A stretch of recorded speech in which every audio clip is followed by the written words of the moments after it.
dari hasil uji keseluruhan 27 item, maka terdapat 19 item yang diinterpretasikan valid karena memiliki nilai signifikan kurang dari 0,05, sedangkan terdapat 8 item diinterpretasikan tidak valid karena memiliki nilai signifikan lebih dari 0,05. Item yang tidak valid ini akan diubah atau direvisi atau mungkin dibuang dengan tidak mengurangi arti angket atau kuesioner secara kesatuan. Setelah proses pengujian validitas selesai, maka akan didapatkan hasil reliabilitas. Untuk menginterpretasikan data hasil uji reliabilitas tersebut, maka yang digunakan adalah nilai reliability statistik dari alpha. Hasil uji coba ini dengan menggunakan statistik SPSS 26 menunjukkan nilai alpha sebesar 0,746. Angka Cronbach alpha pada kisaran 0,70 adalah dapat diterima atau dikatakan reliable jika memiliki nilai alpha minimal 0,70.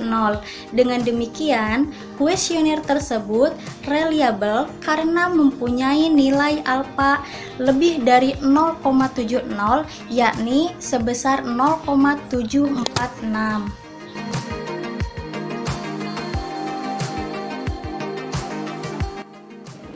Baik, variabel yang selanjutnya yaitu variabel mengenai gaya kepemimpinan kepala sekolah yang di sini posisinya sebagai X2. Di sini terdapat 27 item dengan jumlah responden yaitu 20. Untuk menguji validitas, masuk ke bagian SPSS. Di sini saya sudah memasukkan data yang tadi ke dalam SPSS. Dan hal yang pertama dilakukan agar memudahkan kita yaitu mengubah nama item 1 sampai item 27 dengan skor totalnya, yang mana ketika kita pertama kali memasukkan data ke SPSS, nama item itu menjadi kode tertentu yaitu var apa gitu. Maka kita ganti dulu. Nah, untuk uji validitas kita bisa masuk ke analyze, udah gitu masuk ke bagian correlate, bivariate, pindahkan semua item, lalu checklist person dan total, lalu oke. Nah, ini hasilnya. Kita bisa lihat bagaimana korelasi item 1 dengan skor total di bagian kedua, yaitu ada 0,136, 0,026 dan seterusnya, sehingga kita bisa memindahkan ke dalam laporan uji validitas seperti tampilan berikut ini. Nah, di sini item 1 dengan nilai 0,136 lebih dari 0,05, interpretasinya tidak valid. Item 2, item 3 dan seterusnya. Sehingga untuk uji validitas di variabel kedua ini jumlah valid yaitu 19 item dan tidak validnya itu adalah 8 item. Baik, selanjutnya untuk uji reliabilitas kita kembali ke SPSS yang tadi. Nah, untuk uji reliabilitas kita masuk ke bagian analyze, terus ke bagian scale, reliability analyze, terus semua item dipindahkan, dan statistik, di bagian statistiknya yang diberi checklist yaitu bagian scale if item delete. Setelah itu klik continue dan nah pada modelnya ketik alpha, pilih alpha, terus oke. Nah, inilah hasilnya. Untuk hasil reliabilitas cukup mudah, kita cuma harus melihat pada bagian Cronbach alpha yang bernilai 0,746 yang artinya reliabilitasnya baik karena lebih dari 0,7.